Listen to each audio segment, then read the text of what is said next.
Hello, everybody. I, I got myself a new T-shirt yesterday. Of course, if you watched Paul Sickle DJ's video yesterday, uh, you'll see that he put me down as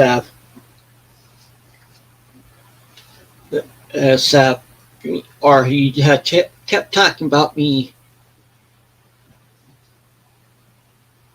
He being going to the Cheap Trick concert in Rock or in Loves Park, Illinois, yesterday, which is pretty much a suburb of Rockford, which is their hometown. Uh, Hi, Paul. So you've joined me already. Uh, this is my first live stream, so uh, I've so I might be a little nervous doing this today. Uh, but since I know a lot of you don't really know me too much, I'll just say okay. Yes, uh, I, yeah, I'm another vinyl collector. I've been collecting since the mid '70s. Uh, I'm 61 years old. I don't mind telling people my age, and so but so I've been I took like a you could say like a 10-year period off from collecting vinyl. That was back in the '90s, but I kept all my vinyl that I had before then, and I just added a lot on since I had around 300 back then, and now I have around uh, I have around 10 times that amount now. And uh, unlike there's a lot of people that do the live streams that are real big Beatles fans.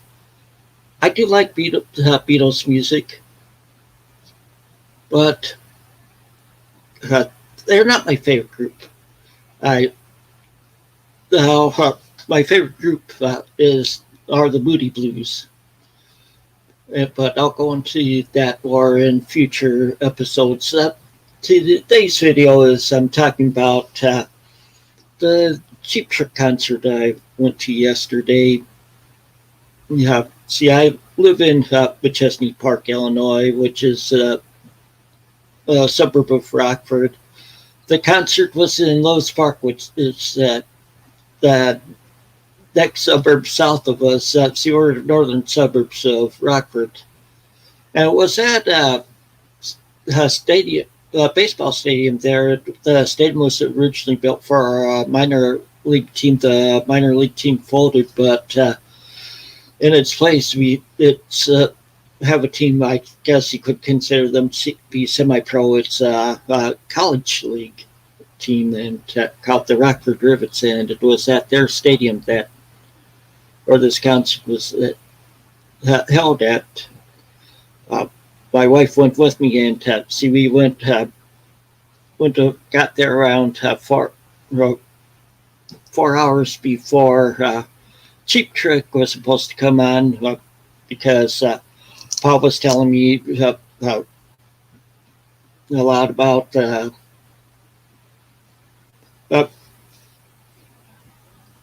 Paul was telling me about one of the groups that were opening for them called Off Broadway that he liked, and so yeah, they put on a pretty good show. They were just coming on right when we were coming into the gate there, and first place we went is to the merch table, and where I got my T-shirt, and then we found seats in the stadium seats. We had general admission tickets where we could sit in the stadium seats, or they had a standing room only area for general admission.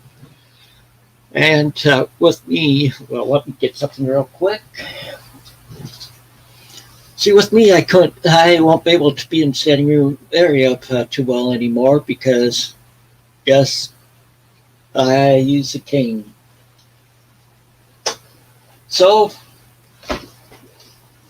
my wife and I found a good seat. It was just to the left of the backstop, just past the netting and stuff, and not in the very back row, but the next to the back row. That way, I could have my cane by me without tripping anybody, and I was and. My wife liked it sitting right there too, and we had a good view of the stage from where we're at. Yeah, it's a little bit further, but people in front of us were lower down. And see, during the first two bands we saw, there weren't too many people anyway. But when it came closer to time for our Cheap Trick, it really filled up. The standing room area, the standing room only area was just packed with people. And so were the stadium seats other than behind the backstop. But the first group we saw was off Broadway, and they put on a pretty good show. They've been around since the 70s, so like around mid to late 70s, and they told about Cheap Trick connection for the band is that Rick Nielsen had helped out on their third album. Like he did some backing vocals and stuff, and they played a song from that. But they did a pretty good show. They played for an hour and a half or just over. Next band was off Broadway's from Oak Park, Illinois, which is a Chicago suburb. The next band was Seventh Heaven, which is from a band from Schaumburg, Illinois, another Chicago suburb, and we're doing some good songs. They've been around since '85, and they were doing some good songs. And then they said, "Okay, do you want to do some classic rock?" And everybody said, "Yeah." And they started. They went into Foreigner's or Feels Like the First Time, and they were doing a pretty decent job at it. Well, anyway, and Paul said some of the off-Broadway members came from the great power, came from the great power pop band Pez band. So thanks for that information, Paul. But for with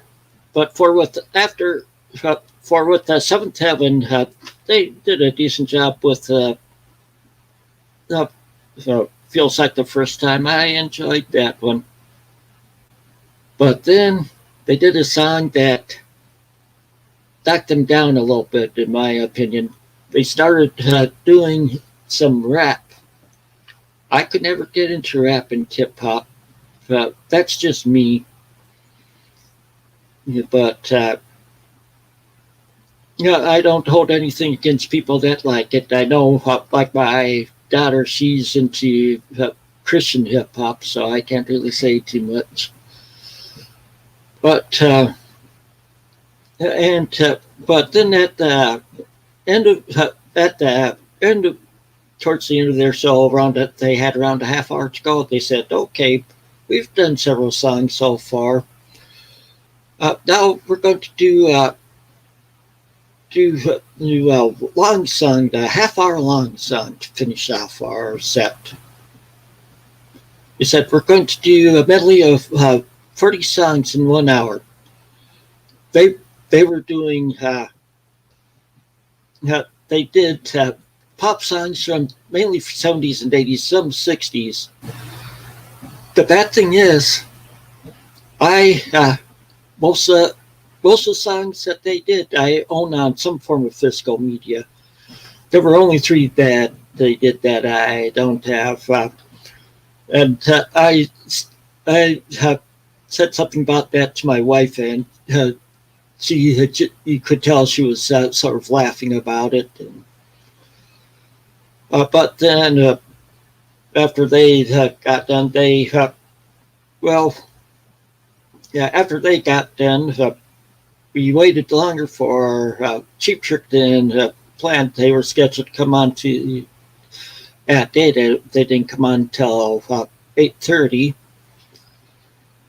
But they were doing a real good show. Of course, they started off at their traditional song for starting off concerts ever since Budokan album, which is Hello There. And they played several hits and, of course, some of their new material from their newest album. And after and towards the end of that, just before the encore, that was three songs that I really liked them doing, which was first of all Voices, then was I Want You to Want Me, and the third song was my favorite, which is Dream Police. And to let you know, it was around around 45 minutes into their show that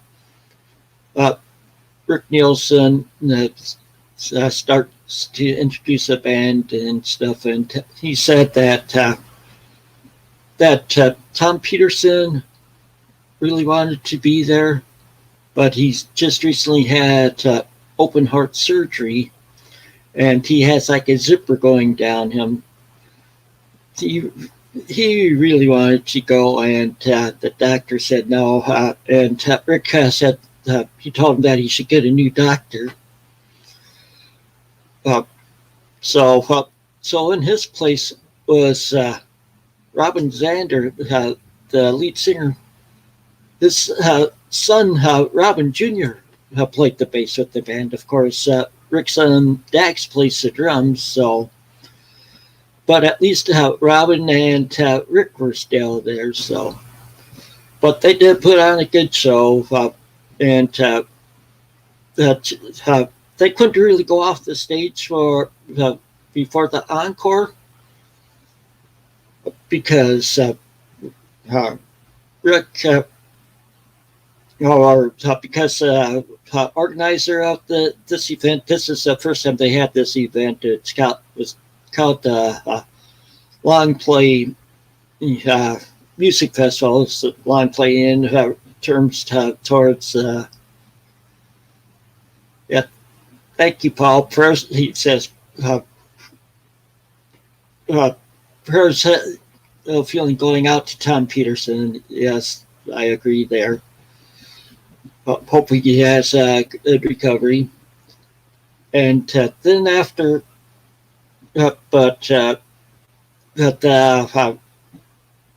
organizer of the event and the governor, or not the governor, the mayor Loves Park comes out and presents each of the four with the key to the city, or for Loves Park. And they said, then when they were doing it, they said, yes, we're giving the Dream Police keys to the city so they'll have access to all of your homes. But then they went into their encore. The second song in their encore they did was Surrender, and then the fourth one was, and the ending song was another one from Since Budokan is Good Night. So they put on a pretty good show, and I know I still having only one viewer so far, but I think I'm going to just a minute, Paul. I'll put up the link for you to have to come on.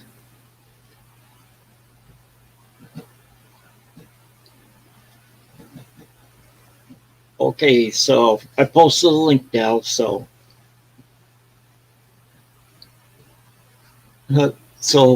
Paul, you can come on anytime.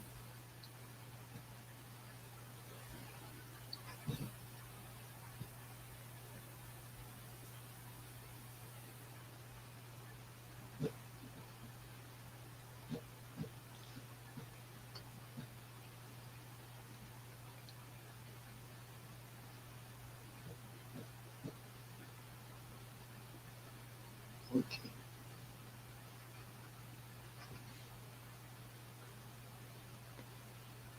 No, I'm not sure. I'm trying to. Okay. Okay. Here's Paul. Well, Hey, Paul, everybody. Hi, Tim.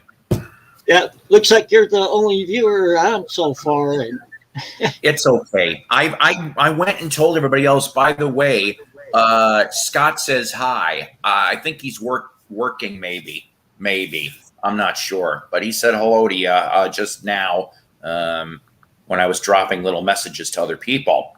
So yeah. I saw Tim shortly before I came on here. Cheap Tricks on Facebook. And they showed that key to the city. Let me see if I can pull that up really quick so we could show everybody now or a future bit here to do that. That will be awesome. I wish I could have gone to that show. Like I said, I'm glad that it turned out that the concert went well on that, especially with the Robbins kid being the bass player.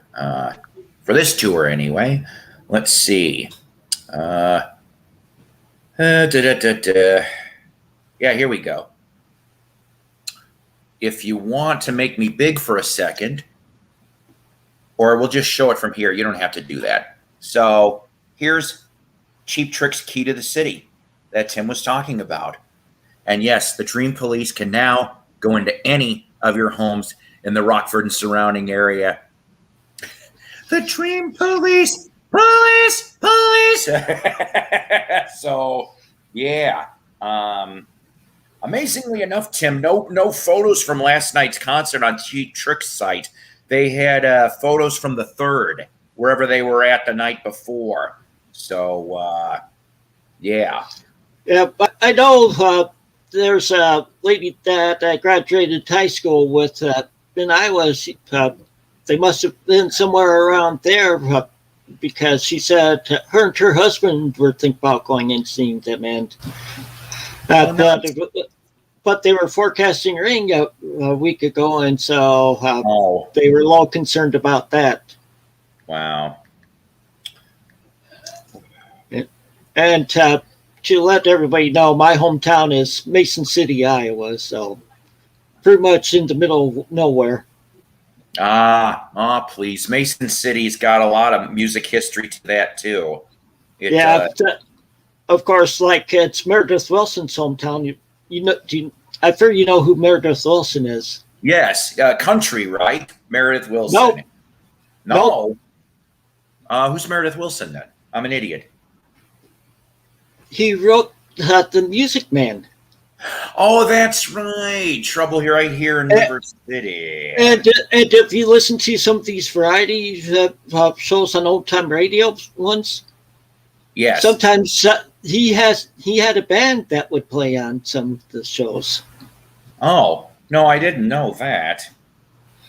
And he's also the one that wrote the song "It's Beginning to Look a Lot Like Christmas." I didn't know that either. And also, the other thing Mason City's known for was on a snowy February winter night, taking off from the Mason City Airport, that Buddy Holly, Big Bopper, their plane crashed, and after performing at the Surf Ballroom in Clear Lake. I'm trying to look up while we're talking here in regards to concerts for the county fairs that are going to be around you. Walworth County Fair, Elkhorn looks like it's going to suck. I just read that. I am pulling up Rock counties as we speak now.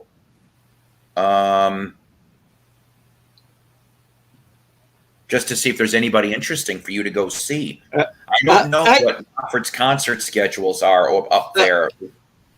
I think a lot of this with the fairs and stuff, they're probably hurting since they couldn't have the fairs last year. So yeah.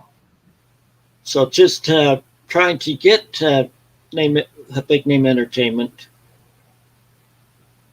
Yeah, we down here over in Northwest Arkansas, they didn't have jack squat about that.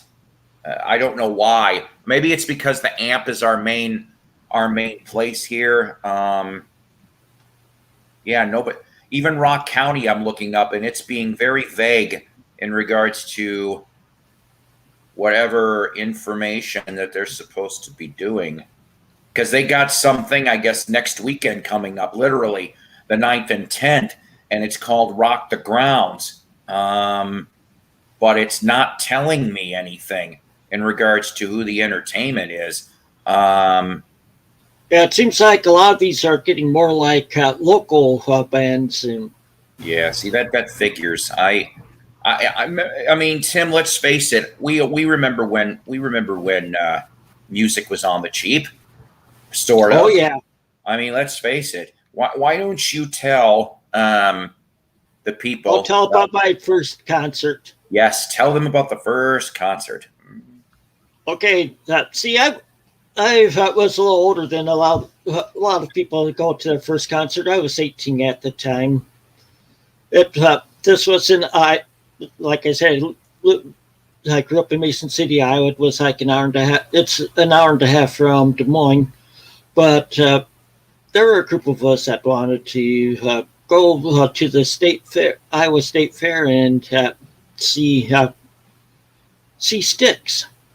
They were playing at the well. Anyway, this was for at the beginning of their the main event tour, or the Pieces of Eight album. Love that album. Yeah, same here. Well, anyway. They didn't say who the opening act was going to be, but we get down there the day of the concert. We were going around the fairgrounds, and then we heard them announce who was opening. It was Angel. This was a rock band on all their albums are on Casablanca Records. Same label as Kiss. Yep, definitely. Angel was the anti-Kiss of Casablanca. Yeah, they came out all in white. This was like Pucky Metals on guitar, Greg Giuffria on keyboards. Can't remember who the lead singer. Yeah, but there's Pucky and Greg, and those are the two big ones that you hear anything from. And later on in the 80s, Greg went on to form the group Giuffria, and they put out a couple albums, and they had one or two minor hits. But this was in the grandstand at the Iowa State Fair. So we were standing on the racetrack there pretty much, and we were close enough to the stage that when Styx set off flash pots, especially during this while performing Sweet Madam Blue, I could feel the heat from the flash pots on my face. Dang. So, wow. I mean, that would have been a cool one to go to all the way around. So, Tim, here is one show that's coming. You know where the McHenry County Fair is, right? Woodstock, Illinois. yeah, My stomping grounds. yeah. In about a month from now, August 7th, Kansas will be there. That would be a decent one to see. Kansas will be at the McHenry County Fair. If anybody lives in the Northwest Illinois, Chicagoland suburbs, Kansas will appear. I'm trying to see, for example, how much the tickets are. The opening act is something called Femmes of Rock, whatever that is. I cannot seem to be able to pull up any seating. There is seating charts on this, though. I will tell you that. At least McHenry County's trying. I think it was last year when they had Ted Nugent and sold out. Sold out. They said they had that thing sold out within 72 hours. So 3 days, all the Ted Nugent tickets sold out. And and of course, sure, there was some people that were trying to piss on the parade, because they listen. Of course, Nugent's right wing, but I don't give a shit about that. I mean, I've said before, I agree in some of the things he says, not all of it. I just go for the music. I don't want to hear politics. And Nugent always puts on an excellent show. Have you? And I think you've seen Nugent once, have you not? No, I haven't seen Nugent in concert. Oh, I thought you did. Oh, no. I've seen Alice. Yeah. Oh, Alice. You people out there need to see Alice Cooper. If he's coming anywhere near you, I was just telling Tim earlier that Ace Frehley is the opening act for Alice Cooper on this tour for Alice's new album. And so let's see here. And to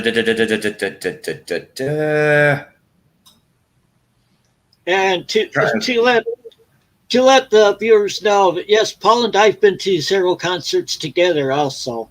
Yep. Well, why don't you tell them about that? That we saw fireworks from 4th of July weekend in Crystal Lake. Oh, yes. So, Tim and I, and I filled the whole minivan. It was Tim, who came from your family? Both Marla and Eddie. Okay, so it's Tim, Marla, Eddie. It was Paul's party van. It was for that night, and so and then somebody else that I cannot remember I took with me, and we all went to go to Crystal Lake, Illinois, on the lake to see Ides of March, which of course such an excellent '60s band. You guys know them from Vehicle and LA Goodbye and a couple other hits, and then of course, who's in the Ides but Jim Peterick? That's right, Mr. Survivor himself. That's what I call him. Mr. Purple Hair. Mr. Purple Hair, and he still has that purple hair. Yep. And they put on such a damn good show. We were just about like towards the front of the stage. We all brought our lawn chairs, and we didn't know. I mean, I felt stupid. Eddie had a hard time getting back in because we walked in. There was nobody asking for admission. Yeah. Tell him. I just followed you in, and the funny thing is, Paul even gets invited backstage because I knew one of the lighting guys. That's right, and it was just a nice, great time. I think. They even played. They played a Survivor tune or two, right? They played "Eye of the Tiger." Yeah. I think it was very interesting in that Ides arrangement. And Poor Man's Son. Thank you. I was trying to figure out the other song. I couldn't remember, but it was a great arrangement the way that they did it, and I'm like, awesome. And of course, they did some 38 special songs because Jimco wrote a lot of their hits. That's right. You're right, and they did. But yeah, that was just a nice. Free show for 4th of July. Yeah. But yeah, that was Tim.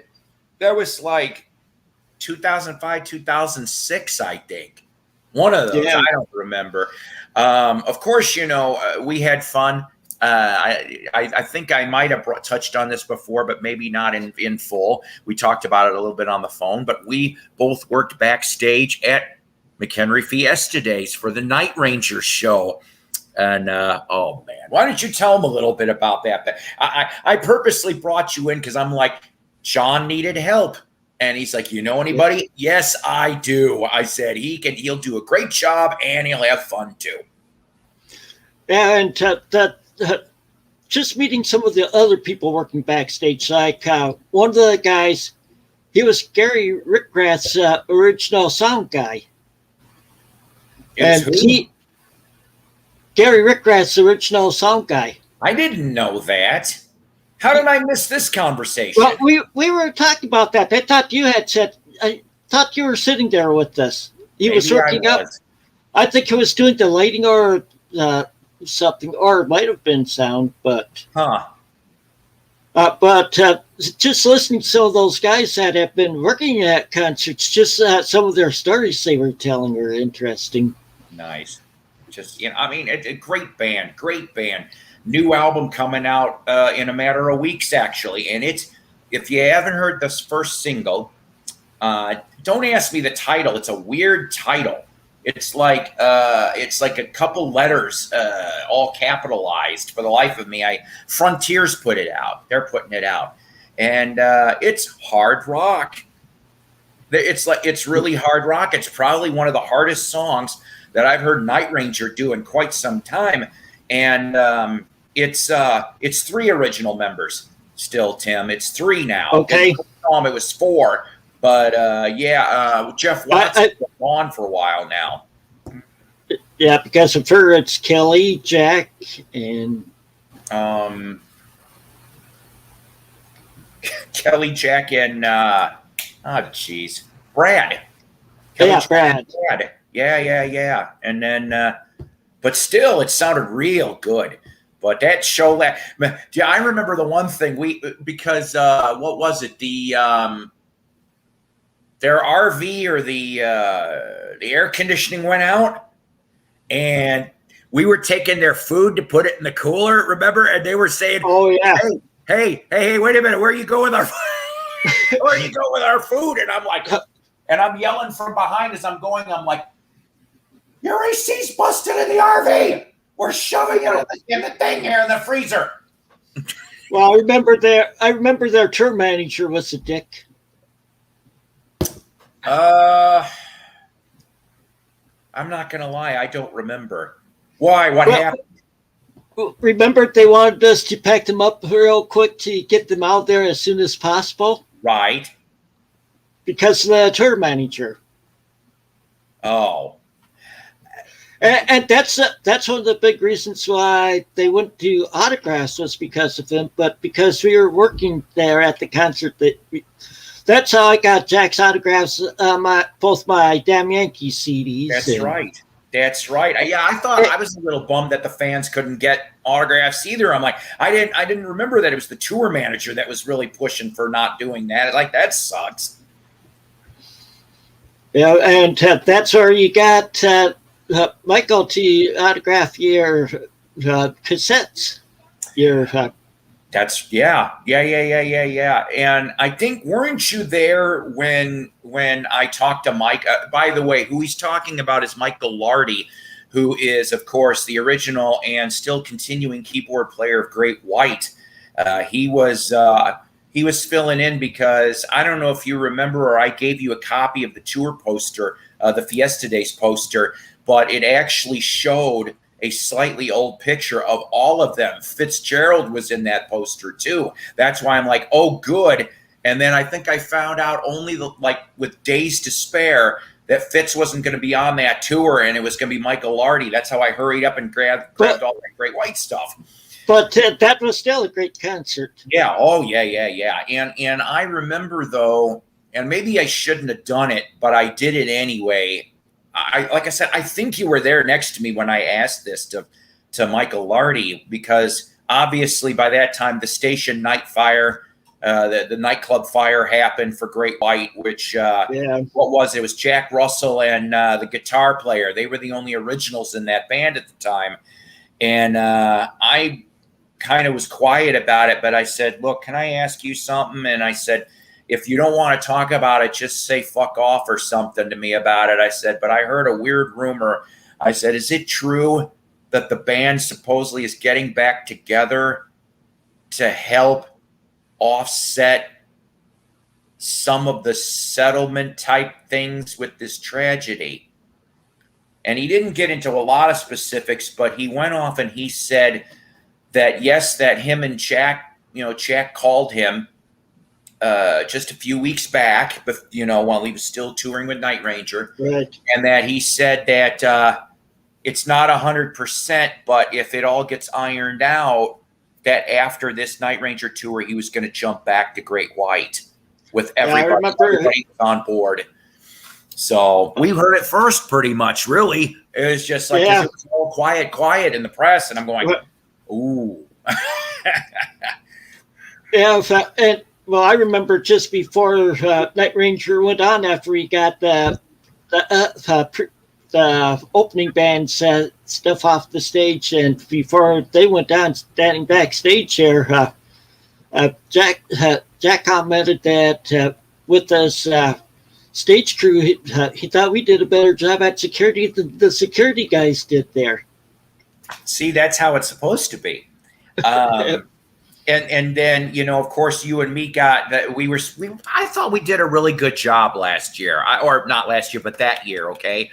I wish you could have been with me for Eddie Money. I don't know. Maybe it was because it was my first year doing that stuff. Yeah. And Eddie was cool. He actually signed for about a half an hour for the fans and then came back and we got to shoot the shit with him some more.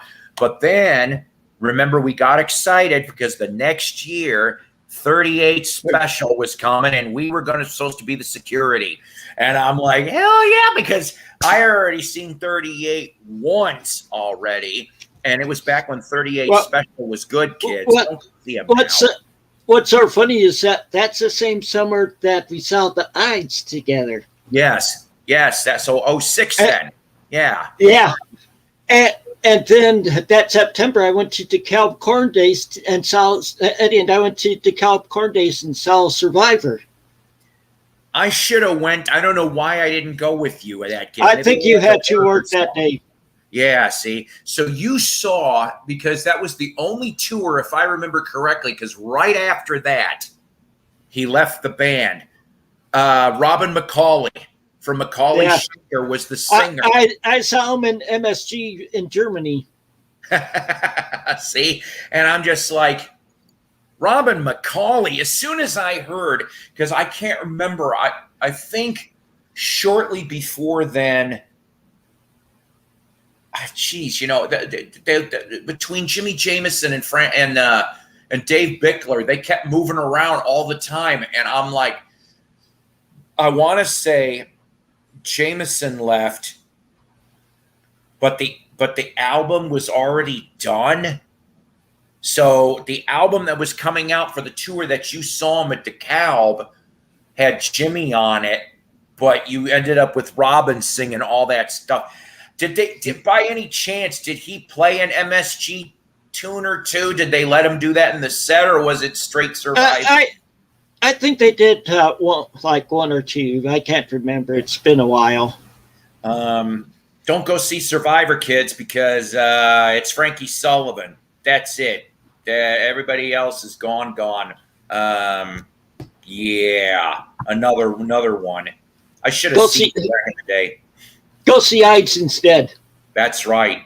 Go see Ides. If I remember correctly, it's still all 7 members, or 6 of the 7. And, because one died then. Yeah. I'm waiting to see when that new album's going to come out from Ides. It's not out yet. And like I said, Mark Farner from Grand Funk makes an appearance on at least one track. So I think that'll be pretty cool too. Yeah. I figured I might as well talk about the concert where I saw MSG. Mm-hmm. That was that was a month before I got married. So it was 35 years ago next month. Wow. It was Monsters of Rock Europe.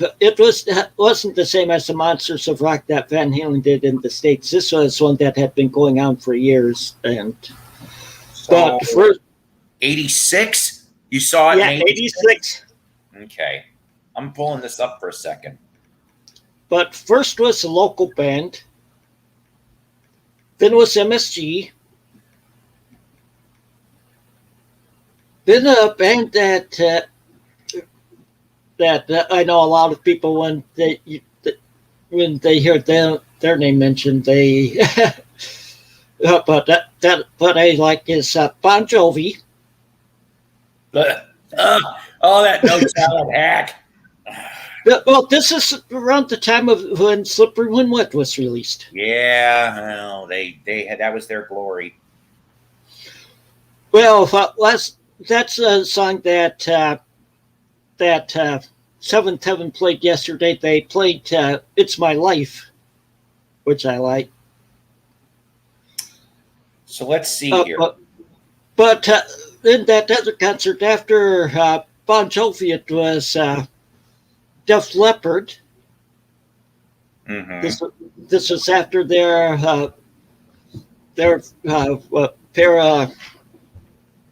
Pyromania album or whatever.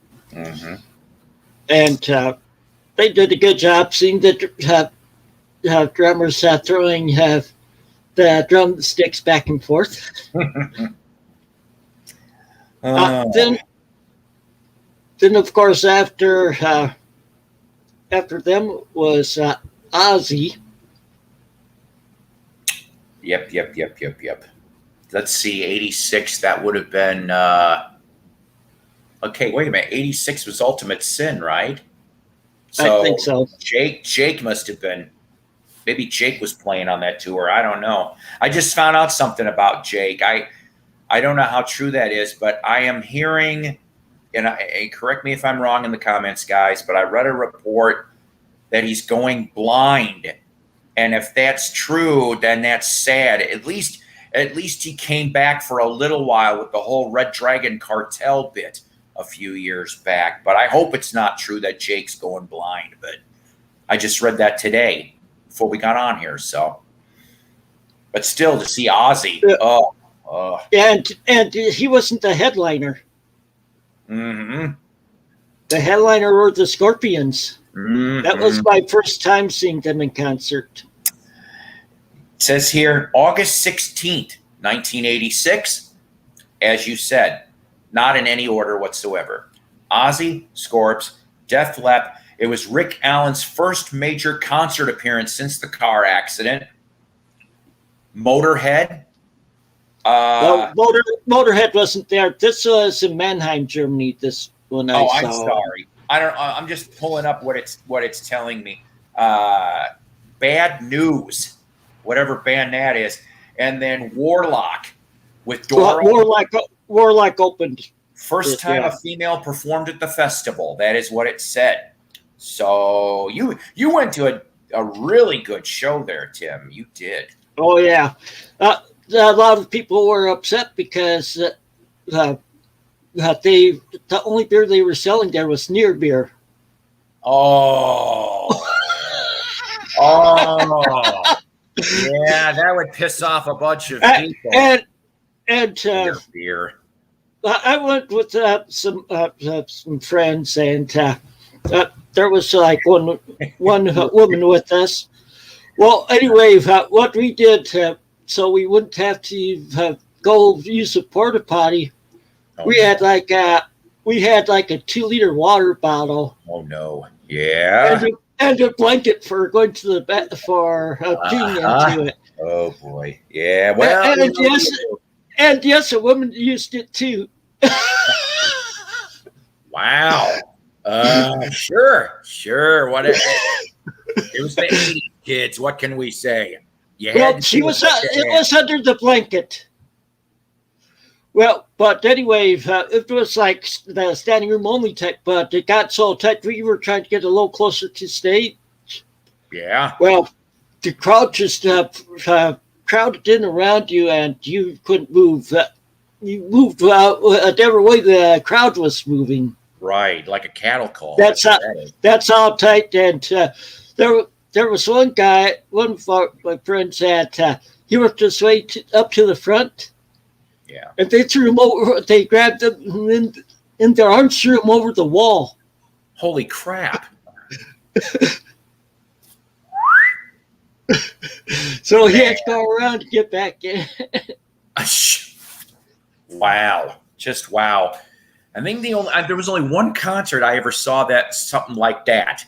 Okay, and that was this was in '86 in the spring, the Armored Saint Striper show in Chicago, and it was so. I was so glad that me and my buddy were in the first row balcony instead of being down on the main floor where it was SRO.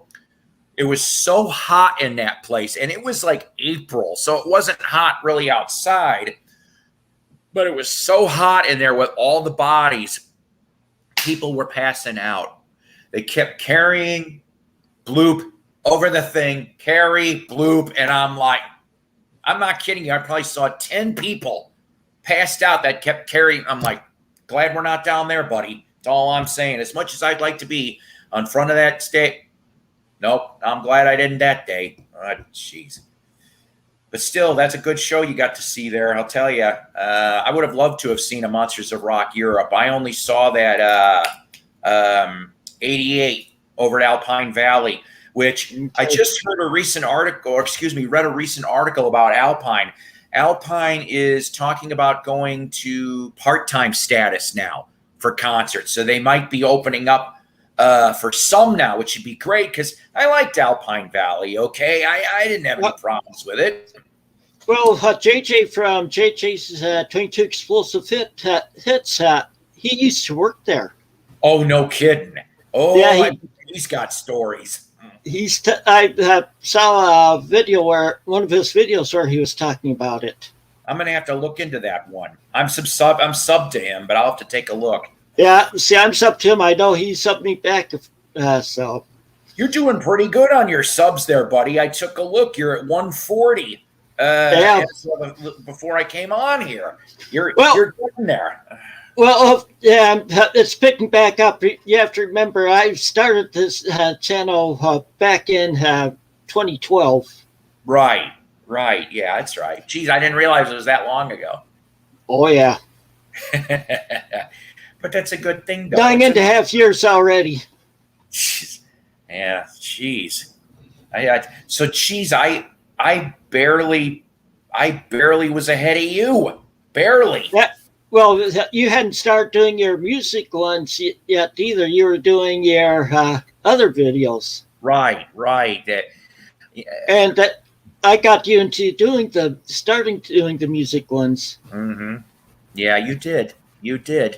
Like I said, I don't know. It seemed like around that time between you, Ronnie Dark, I started listening to, and him suggesting Crate Junkies, who was that was my first YouTube channel, vinyl wise, that I ever subbed to. And then he disappeared. After a year or two. And I'm like, nobody knows whatever happened to Crate Junkies. I hope he's around. But that's how I tripped on Mayo and Ed from King's Court and Mr. Hall of Fame and I just because with me, some of my earlier ones were like Chris Dixieland Farms. Good channel. Seek the Vinyl Geek. Right. Exactly. Right. Yeah. Yeah, so many people from back then aren't doing videos anymore. Lazarus is back making videos. Okay. I know everything last October was like this with me, as far as scheduling was concerned, because I'm glad we got to go to, tell them the name of the store in Rockford. Oh, to Half Price Books or to Culture Shock? Culture Shock. Culture Shock. Saw my friend Skylar. We shot an Instagram video from on my channel for Culture Shock. I think they even said now that they have a website, which is nice. Yes, Culture Shock Records. Yeah, they've have an online store now, and also at times Skylar will do a Facebook Live video, like spinning some of the records he has there. Oh yeah, because he also DJs at times. Like this was back in August of 2018. Eddie and I went to the saw Quiet Riot at Prairie Street Brewing, and before the concert, Skylar was spinning records outside there, over near where the concert was at. And he goes. He also goes to a microbrewery over near us, and DJs there at times, called Pig's Head Brewing. But remember, kids, rest in peace, State Street Station. Rest in peace. I know some people are like going, "The hell is he talking about?" Rest in peace, State Street Station. Okay, who posted that? What? Oh, wait a minute. I'm not even on comments. I'm still on private chat. Hang on. I wonder why I haven't seen nothing. It's just me and you. Yeah. No, I didn't know. I'm just saying it aloud. I didn't post it. I'm just saying rest in peace, State Street Station, because remember we drove past there and it was gone. They leveled it all out. Talk about a place of scuzz, but yet some rock and roll stories. Because, like I said, the one that I'm going to remember that, and I wish, in a way, I wish I was a fly on the wall for that. Oh, we do have another person now. Davey. Hi, Davey. I like your last name there. Strange name. Yeah, there you go. Channing Lane from Warrant. When he was in the women's room of the strip club, I guess from what I heard, he was snorting coke off of the sinks in the women's room, and he was snorting them off the women. Like a couple of the strippers. I'm going, why am I not surprised about this? Well, I think somehow I also remember the whole band went to the strip club. So Warrant, after they did their gig at Metro Center, went to stick as, I guess from what I'm led to believe, as they were going from their hotel to there, they're like, State Street Station? Ooh, a strip club. And so, of course, after they booked out of there the minute the Warrant was done. Hey, Davey. So I thought that's kind of funny in itself. And then who the hell was the other one? I want to say it was either, okay, so this would be a story from 83. I think it was a member or two of Quiet Riot when they were there opening for Black Sabbath at the Metro Center. That was during for Quiet Riot, the Mental Health Tour, for Black Sabbath, the Born Again Tour with Ian Gillan. So I don't know if any of the Sad Boys went to the strip clubs, but I'm told one or two of the Quiet Riot people went to State Street Station. Rest in peace, State Street Station. I saw Quiet Riot. The first time I saw Quiet Riot was around the time they released Condition Critical. This is a concert that they just decided to do all of a sudden. I was in the Air Force, stationed in Colorado Springs at the time. So my friends and I were off that day, and we were sitting around in one of the guys' room, and they announced on the radio that there was going to be a concert at the Air Force Academy that evening, open only to the military and their dependents. Nice. And well, it was Whitesnake opening for Quiet Riot. It was Whitesnake's Slide In tour. Oh, dude, I would have loved to have seen him on that tour. Damn. Yeah, and Whitesnake was an opening act. with John Lord and Ian. No, Ian was gone. I think Ian was gone. No, damn it, I can't remember. John Lord was still there. He was there on that tour. I think Ian might have been there. No, that's Cozy. I'm getting myself confused. I think Cozy was drumming on that tour with Whitesnake. So it was John Lord, yeah. So and Coverdale, really good lineup. Really good lineup. I hated it when they broke up that lineup. You got lucky. You got a damn good show. The funny, Davey says. The funny thing is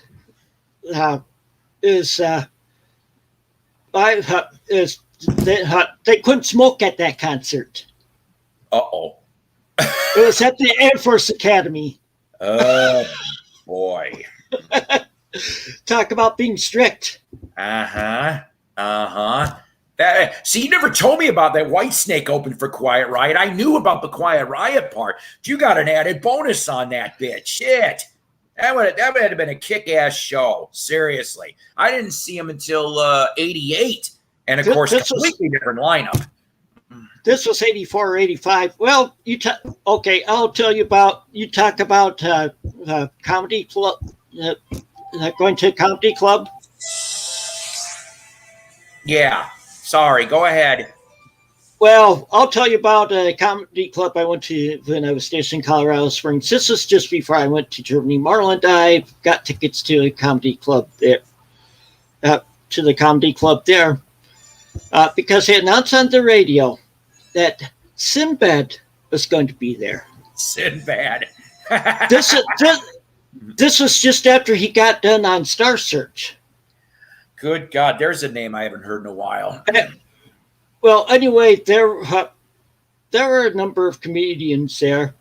One of them, earlier on in the show, was Ellen DeGeneres. That's a weird lineup. I know. I just didn't care for her that night. But Sinbad, he was a headliner, and he was hilarious. Like, there were some guys there from the Air Force Academy, and he used to be in the Air Force, and so he was. So he was ragging on the guys that from the Air Force Academy that came to see him. Jeez, that's cool though. But yeah, it makes me wonder, where's Sinbad? Where's Sinbad? I have not seen hide nor hair of Sinbad in many, many years. By the way, before I forget, so I pulled this up from Facebook, and I like the picture though. And it says, you don't have to make me big, but this is the picture. And it says, why is this guy smiling? Because he's gigging at Mary's Place Bar July 26th, 7 to 9 p.m. So there you go. Okay. So you may want to try to catch that when he does that. With the Monday Night Band. That's what it's called. Because the Monday Night Band's a loose jam band. So, Davey, have you seen any good concerts? Yeah, Davey, let's hear a story. Let me get some more coffee while you're doing that. Oh. Yeah. Okay, well, another one that concert I went to in Colorado, I got to see a concert at Red Rocks. I heard that's a beautiful venue. Oh, it is. It was a Nitty Gritty Dirt Band. Ooh. They weren't the main band there, but they're a band I've seen 3 times. They opened up for Little River Band. When was that? Do you remember? That was in '83. Oh, so you still saw them with most of the main people. That's nice. Yeah. That's nice. I wish I could have seen. Davey says he's seen Bernie Torme, who now has been gone for a little while now. Bernie Torme. And, that's cool. Yeah, see, the first time I saw Nitty Gritty Dirt Band was in my hometown of Mason City, Iowa. We were surprised that they were having a rock concert there. the headliner there was the Atlanta Rhythm section. Oh, that's that you saw them pretty much at the tail end of their heyday. Yeah, this was around 1980, 81. Yeah, just about the tail end. I still would have loved to have seen them. Yeah, but let's see, the think was the Dirt Band the first or second band to play, if I remember right. See, this is when they were going by the name the Dirt Band instead of Nitty Gritty Dirt Band during that short period. Right. That's where they got their country hits, right? Pretty much was when they were the Dirt Band. Yeah. And well, anyway, then if I remember right, the Dwight Twilley Band was supposed to be there, but they canceled. That would have been good. And same with one other band that I was really wanting to see. Mm-hmm. Johnny. A band that John Schlitt had formed for a while before. We were going to Petra. After Head East. Head East. I'll tell you. I would have loved to have seen Head East. Never got I got to see like 15 minutes of a concert of theirs. Nice. Oh no, wait a minute. I'm a liar. I did see Head East, but it wasn't with that lineup.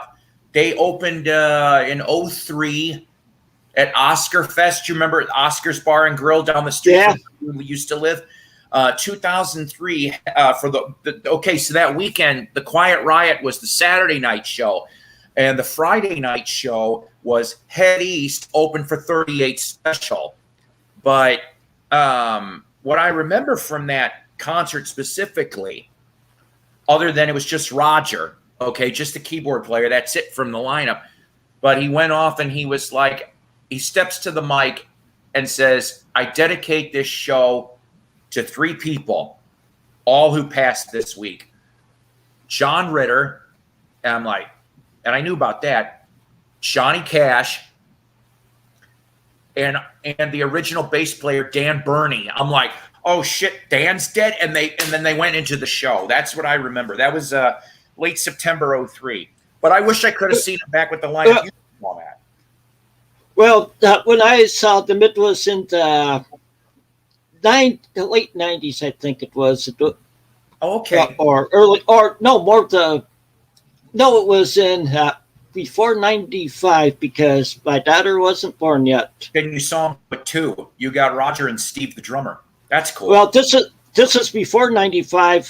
They were playing at a bar in Clear Lake, Iowa. I won tickets from a radio station because the DJ there, he had a trick question. Oh, yeah? He asked for getting the tickets, how many top 40 hits did Head East have? How many top 30 hits did Top 40 hits. Oh, top 40. Wouldn't that be none? Yep. A lot of people were. You'd think a lot of people were saying. A lot of people were saying different numbers and naming off the songs, and because here in the Midwest, Head East got a lot of radio airplay. That's right. WLS used to play them. Like, if it wasn't LS, it was the Loop FM would play. See, around Mason City was KLSS. It was one of 2 FM stations that were in the area at the time and stuff.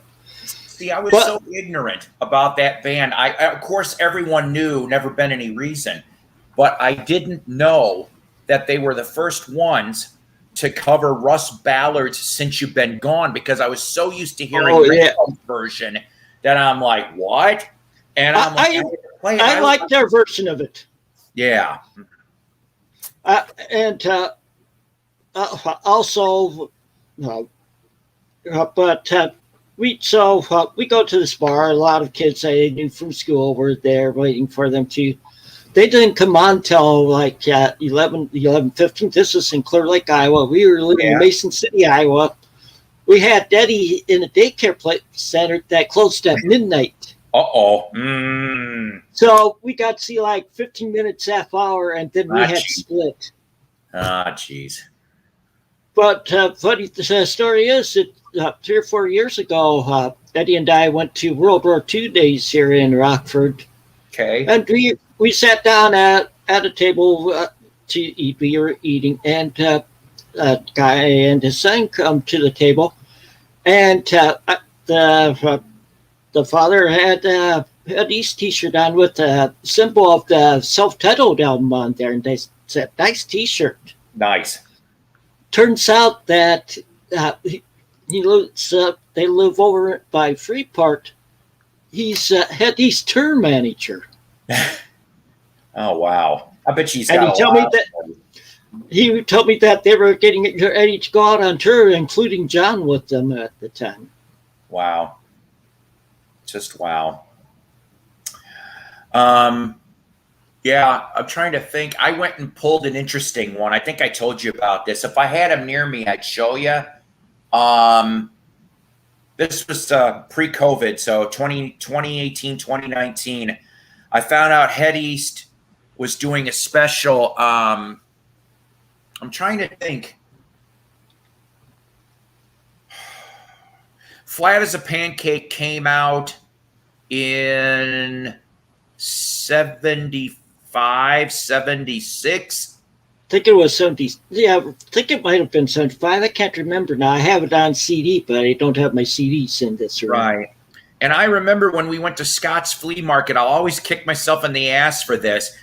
He had an original Head East Flat as a Pancake on Pyramid Records. Remember that was their label? I should have grabbed that damn thing up because it was different mixes. My oldest brother had it when I was a kid. See, yeah, that's a collector's item for any Head East people. But what I found out that over in Steelville, Missouri, which is south of St. Louis, that Head East was going to come, and it was going to be a special. They were going to be there for 3 days. Okay, they were doing. It was at that time. It was Roger and who he had, right? But they were bringing back everybody. They brought John back. They brought all the rest of the original Head East to perform several cuts from Flat as a Pancake and 1 or 2 other hits. And so it was everybody but Dan, who was dead by then. And so I was like, holy crap, but I couldn't get up there. The timing and the money wasn't right. So I thought, I'm like, you know what? I've done this before, Tim, as you know, and I did it again. I mailed a couple album covers and I addressed to them up in Steelville, and I wrote a letter and I said, I'm sorry. I said, is there a possibility? So get this. It took about 2 weeks, but I get the package back and I'm like, oh, please let it be signed. Please. So I sent Flat as a Pancake. I sent Get It Up. Is it Get Lucky? The scene where Getting Lucky. Yeah. And Head East Live. I was greedy for once. I sent 4 covers, and I'm like, please, please, please, you could sign them to me. They're not going to get sold. So what they did was, and I thought this was goofy, on the front covers of every one of them was the current band, including Roger, that signed the fronts. The backs were all signed by the original members. So I have these 4 very weird Head East album covers signed by both versions. And after that, Mike Somerville, the guitar player, passed away shortly after those reunion shows. And I was like, I wish they they'd release them, but because I heard they were taped. They were taped down there, video and audio. Yeah, I know. That's how you got me the Triumph's Allied Forces album autographed by Rick. That was, Rick Emmett. That's a good story. I have yet to see And of course, I don't know if you know about this. I thought this was amusing that, you know, how Record Store Day has ambassadors every year. Triumph is the ambassador of Record Store Day for North America this year. And but with Rick Emmett, I think Rick's getting ready to put out another solo album, maybe. I thought I also heard that he cut 2 or 3 tracks with Triumph for some type of compilation coming out. I don't know if I'm right on this. I could have sworn I read a blurb about this, which would be nice to hear any mini reunion on those guys. I haven't seen any of his solo albums. I'd like to get those. It's good stuff. Go to his website. He signs them, and they're reasonably priced. Yeah, they're reasonably priced. I've got 2 of his solo albums. But yeah, I said, because I knew how big of a fan you were, and I'm like, I'm sorry, Rick, Mr. Emmett, I can't show up for this. I'm like, but could you kindly do me a favor? I said, I will write a check to the charity, because it was for a charity food pantry gig at that time. I'm like, I will gladly write a check to the food pantry if you would sign an album for me, to Paul, and for you, you know, to Tim on these particular albums, and I would be so appreciative. And they called me like within 48 hours after the concert was over. By the way, Mr. Pease, your album covers are here, signed and ready to get. Thank you. And so, yeah, I wrote out a small check, and like I said, and that's how you got your album, and I got you got Allied Forces. I think I got Thunder 7. That's my side. Okay. That was my first Triumph album, was Thunder 7, because of Spellbound. That was like the first Triumph song I heard. My first one was Rock and Roll Machine. It's still my favorite one of theirs. See, there you go. I love Triumph. Triumph is because for people that haven't really listened to their stuff, just listen to Blinding Light Show. That song will get you hooked. Mm-hmm. Because I'm trying to think. Spellbound, Magic Power, that one you just said, Fight the Good Fight. Yeah. Oh God. Rock and Roll Machine's a good song too. Yep. Hold On. Yeah. I like their cover of Rocky Mountain Way also. Oh, okay. See, I didn't know they did a cover of Rocky Mountain Way. Yeah, that's on the Rock and Roll Machine album. There is an excellent YouTube channel, Tim, and I'm trying to see if I can remember what it is called. John Bowden is the host. He is a Canadian disc jockey, and he just got done within the last month. He does interviews with a lot of these classic artists. I'm trying to pull it up here to see if I can. Okay, yeah, Rock History Music, John Bowden. It's called Rock History Music is the YouTube channel. And it's 3 Rock History Music. And he just got done within the last month interviewing Rick Emmett. And he talks a bunch about Triumph. In fact, I felt so stupid because, the last Triumph album I remember was Sportive Kinks from '86, that was with the playing cards in there. Yeah. And I didn't care for that album, but did you know there was one more album after that? That I did not know. I'm going, wait a minute. I have it. Yeah? So, yeah, in the last month, he interviewed Rick. He interviewed Mark Farner. And the interview that I just got done looking over was because he does them in little 3-4 minute clips usually, okay? So that's digestible. Barry Gadrew, I hope I'm pronouncing that right, from Boston and RTZ. And fascinating stuff, though, you know. I mean, he really kind of explained how he got booted out of Boston. Okay. And it wasn't really even his fault as to why he got booted out. So. Yeah, and of course, I know I said at the beginning of the show, I said my favorite group is the Moody Blues, or the Moody Blues. I did manage to see them in concert when there were at least 3 or 4 of the original members. And this was back in the I think it was 93, 94. See, I was working for NCR at the time, and I had to go out to Dayton for training. Well, I get there, heard on the radio that the Moody Blues were going to be playing in concert there in a couple of nights, and there were still tickets available. So I went to a place that sold Ticketmaster tickets. Got a ticket for myself. Ground floor, 23 rows back from the stage. The night before the day before the concert is when I got that. Definitely, yeah. Just my wife was jealous because she's always wanted to see them. Also, man. So I'm trying to think. 93.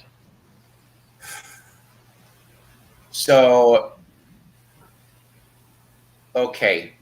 Justin, Hayward, John Lodge, Ray Thomas.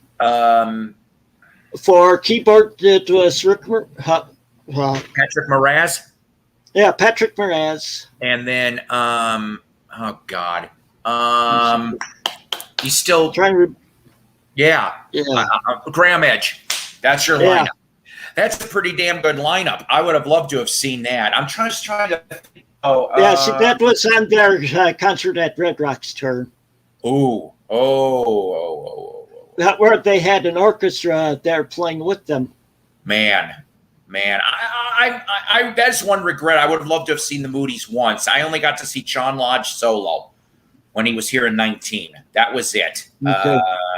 I know Justin Hayward was supposed to do a solo tour, and then the whole COVID nonsense happened, and that all got scrapped. There hasn't been a reschedule in that area, which is like about 90 minutes from me. Robin Trower's still coming in the fall. I may go catch Trower. I would love to see him. Don't know how much longer he'll be around. No kidding. And I actually heard he signs too, if you can catch him. And I'm like, I know somebody else that would appreciate a Robin Trower album. Yes. So I may just have to take a stab. Yeah, but there's so many concerts I haven't even mentioned here, too. Might as well mention one. I know Paul wasn't there. He had one ticket short, but had to work that day. At Gout Airport, it's a small airport between Woodstock and McHenry, Illinois. Yep. It was Rare Earth and Blue Oyster Cult. Yep. Kicked myself in the ass for that. Okay. And put it this way. That's the first time I saw Dax Nielsen perform. Because Harmony Riley opened up for them. So it was both Dax and Miles. Oh, yeah. I do remember you saying something about that. Harmony was a good band. It wasn't great, but it was a good band. I have a couple of their CDs. I think I got one buried here somewhere. One. Yeah.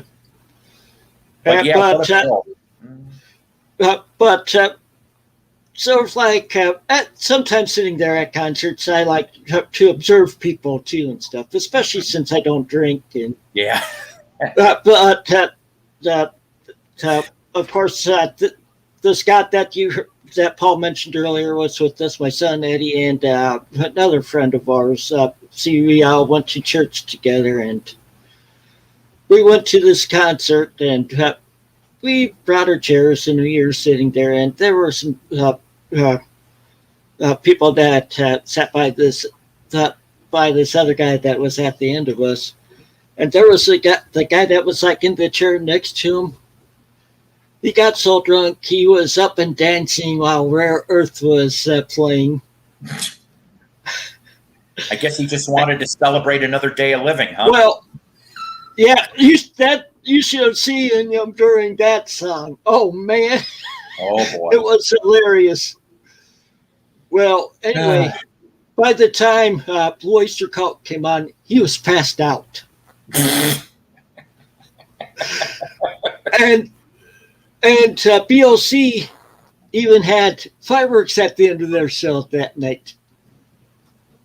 He didn't stir. Tim, I'll tell you, another regret on that show is I really wish we could have done the Triple C. Rolled out that sheet that said Capron Cowbell Choir and just went right along with Don't Fear the Reaper. I wonder if they would have booted us out or the band simply would have went, okay. I'm hoping it was the latter. Yeah, but then after the concert ended, he was up, tripping all over chairs.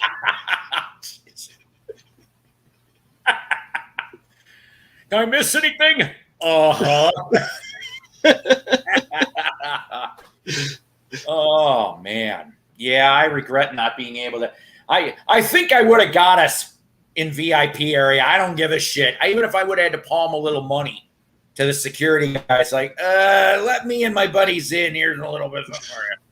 Well, the funny thing is, one time I went to Beloit Riverfest. Yeah. I was at one of the concerts. Okay, one of the security guys goes in front of me. A guy that I worked with, or that worked at the same factory as me. Oh. We worked both. That was at Schneider Electric. I think might have been the REO Cheap Trick concert. Oh, wow. And that would have been cool. Yeah. And but having I'd like to see a concert just full of like Illinois bands. Right. You know, that would have been great just to have like a whole day or a weekend of all of these bands from Illinois, small and big, and just be like, hell yeah, you know, it'd be like, here's our state pride day, you know, this is go Illinois, you know. Get like the Buckinghams and the Ides and have all of them playing and. Yep. We'll see what Buckingham's Ides, New Colony 6. I'll tell you who I became Facebook friends with. One of the surviving members of Chase. There's not many. Another one just died in the last week. I have like 3 of their albums. Yeah. Peterick is on the one where he's like got the trumpet going up like this. That cover, the one from '74, Pure Music. I think it's Pure I have that one. Yeah, I found that for like a quarter at a resale shop here. I'm like, what? I'm like, okay, I don't know who dumped this, but it was like my last Chase album I needed in all the other ones, and I was just very surprised. And and Peterick couldn't make the gig. I can't remember why. He's like, I can't make it. Thank God he said no, because it was that gig. It was that gig. Where what was it? Half the original band died in that plane crash along with everybody else. Yeah. Yep. But yeah, and of course REO, Styx, Cheap Trick. I don't know. A Starcast to a smaller degree. Hounds. Even so, there were even some good soul groups that made it big, like the Shy Lights. Yep, Shy Lights, Impressions, the Dells, things like that. I've had worked with the guy when I was working at the place that brought me into moving to Chicago, to Illinois, I should say. A couple different people that I worked with. One of them, his sister was in the Impressions, and then another guy that worked in the stockroom there. He used to play in a band where they used to practice in the same building that Styx would practice. Oh, wow. So he was telling me about some of the stories from when they first started out. See, that's pretty damn cool. I'd like to hear a lot more of that early stuff. On Facebook, I'm a member of a page for fans of John Kurlowski. Okay, I didn't know that they had one for him. Yeah, maybe when I get a post next time, I will click on you for an invite. And I didn't even know until I joined that group that, well, I mean, in a good, bad story, there's always going to be a spin, right? But from what I'm led to believe, John was not necessarily a happy person in general. Yeah, I've heard that. And I think from what I gathered, even Equinox, I love all the Wooden Nickel stuff, and I love Equinox. I think that is like Equinox is a kick-ass album. But yeah, especially Sweet Madam Blue. Yes. John, though, for some reason, already by that time was almost not appreciating the way the music was starting to change some. I don't know exactly what, because Equinox to me was still proggy enough in part. Yeah, and he left the band right after they released that album, and that's when they brought Tom Shaw on for the Equinox tour. Right, which I think in a way that was a douchey move on John. It's like, okay, you're not happy, finish the damn tour, and then, or tell them as you're getting ready to do the tour, I don't feel happy here anymore.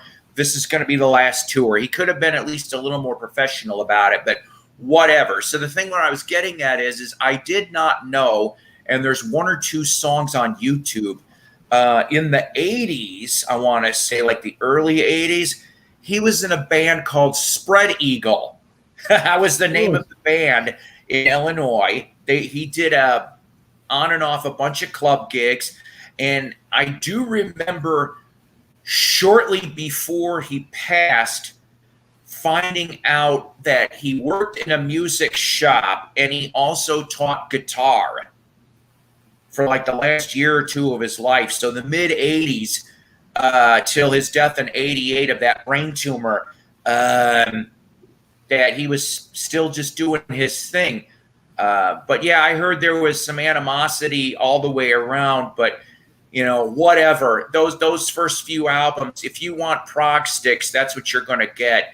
And it's like, to me, I think the last little bit of prog that you get from them was Grand Illusion, because then it starts away from that, and But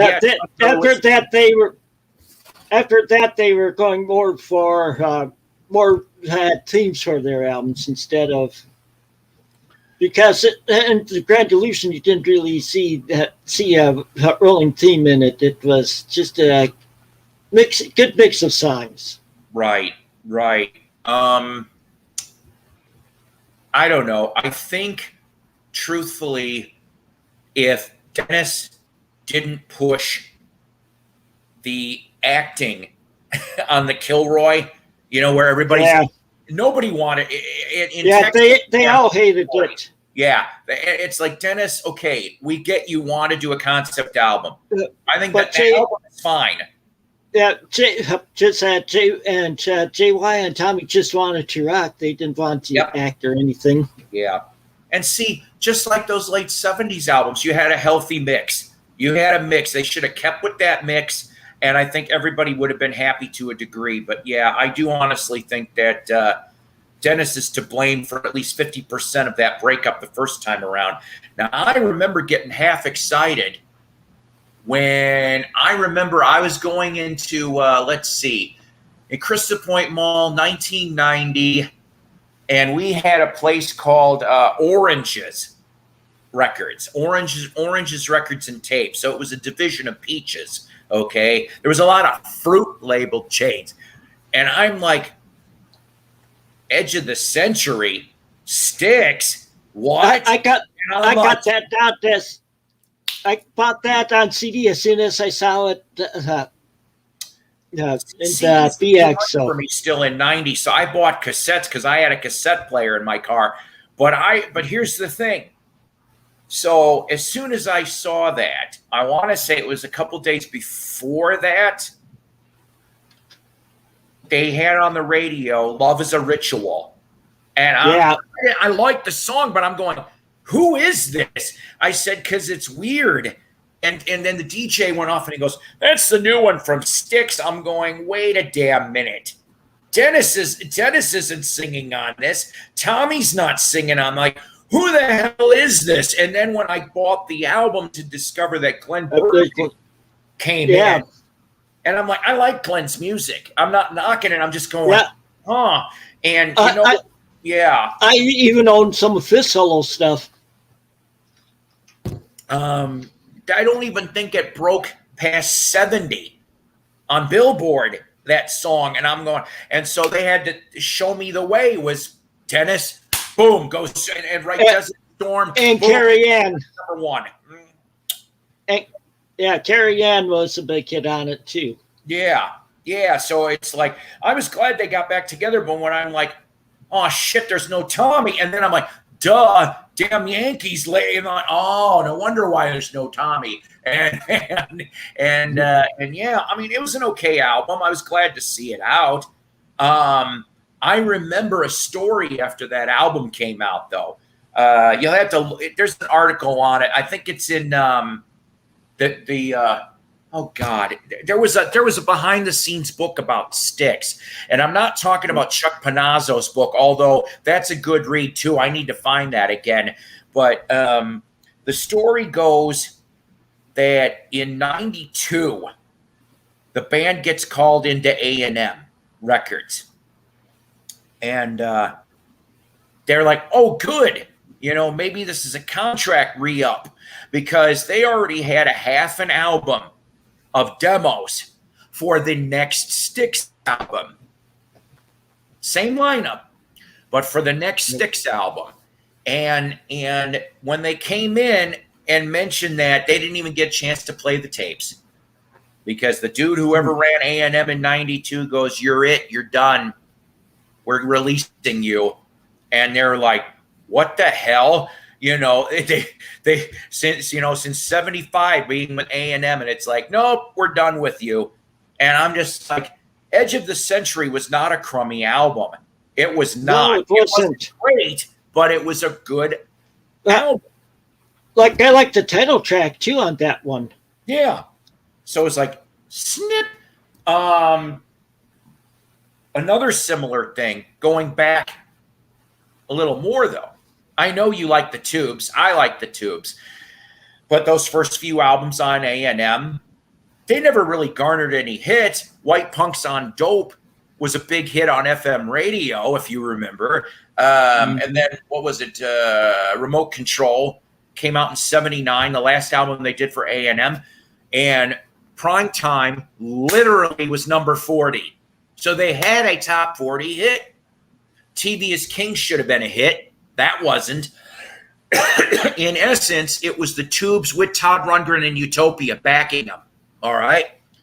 Next thing you know, they're getting ready to put out an album in '80. They got it all done, and it was called Suffer for Sound. That was the name of the album title.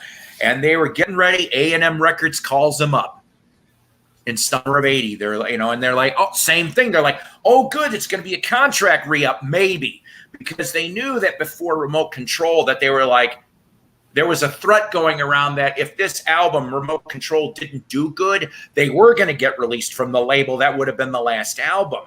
And so they figured, oh, good, they're going to give us a new contract. They go in there. It's like Fee and a couple other ones go in there.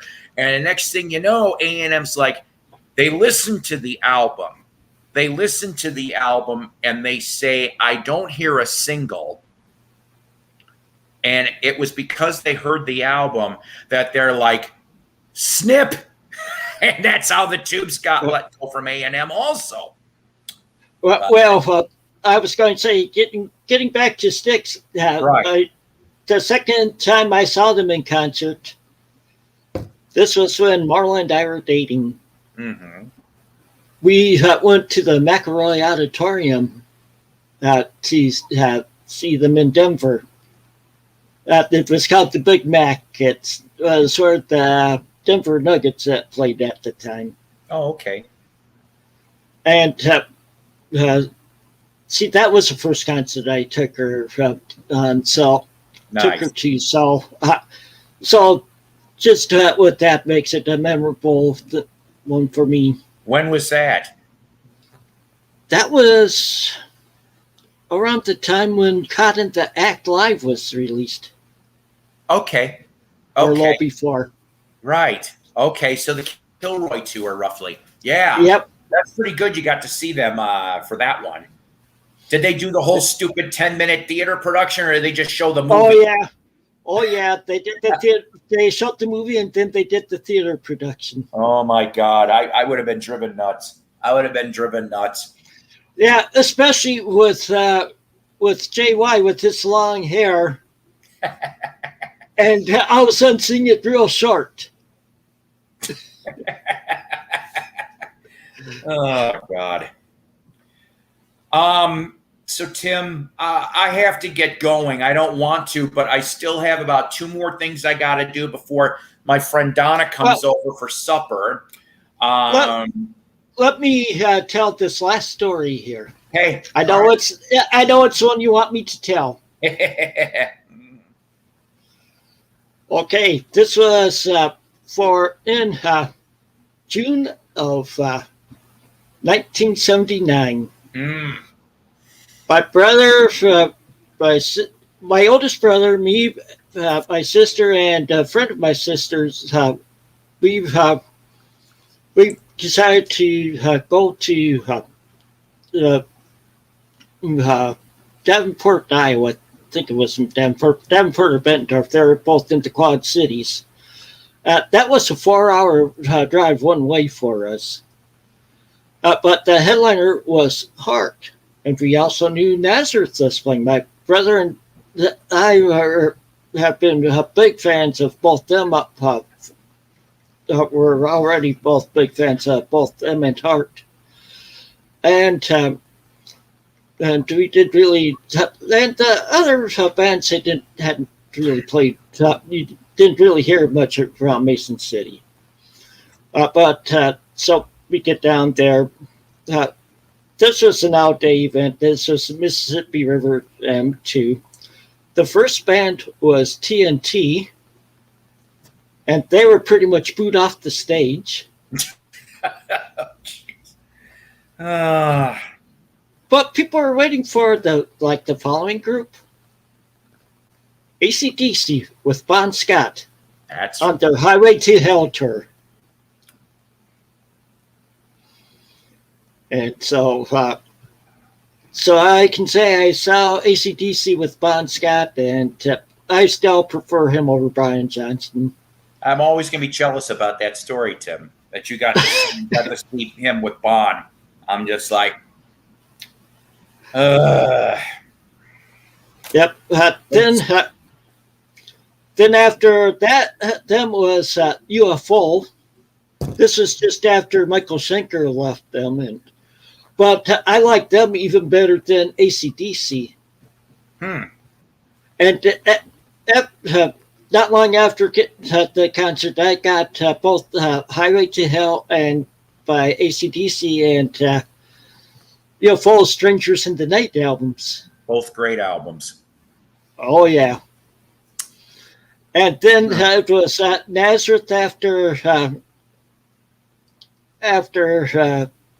UFO. And then the last band was Heart on their Dog and Butterfly tour. Another excellent band. Oh, that whole show. Yeah. Never seen any of them. I would have loved to have seen them back in their heydays for all of them. Yeah. All right, my friend. Yeah, I say it's about time for me to end the show. We've been going for over an hour and a half now. Which is a good thing. It's a good thing. And I know you're going to be doing this again real soon, right? Right, I was thinking about doing this like around the same time every Monday, but because see, with my migraines, I'm later on in the afternoon and evenings. I'm usually really suffering.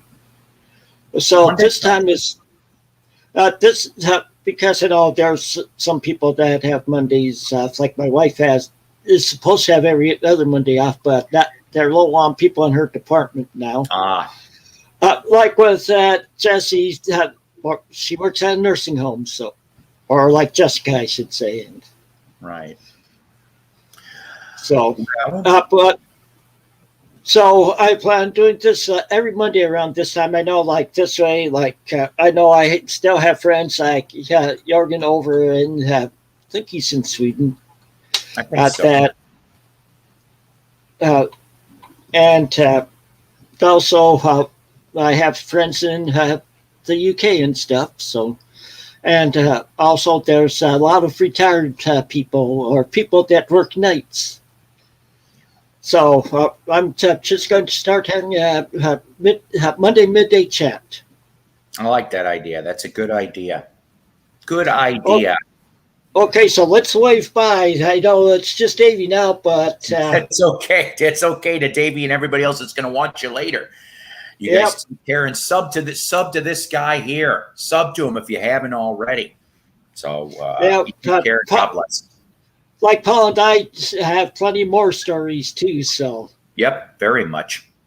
All right, my friend. You take care and have yourself a great day and a great week. All right, and bye. all right, bye.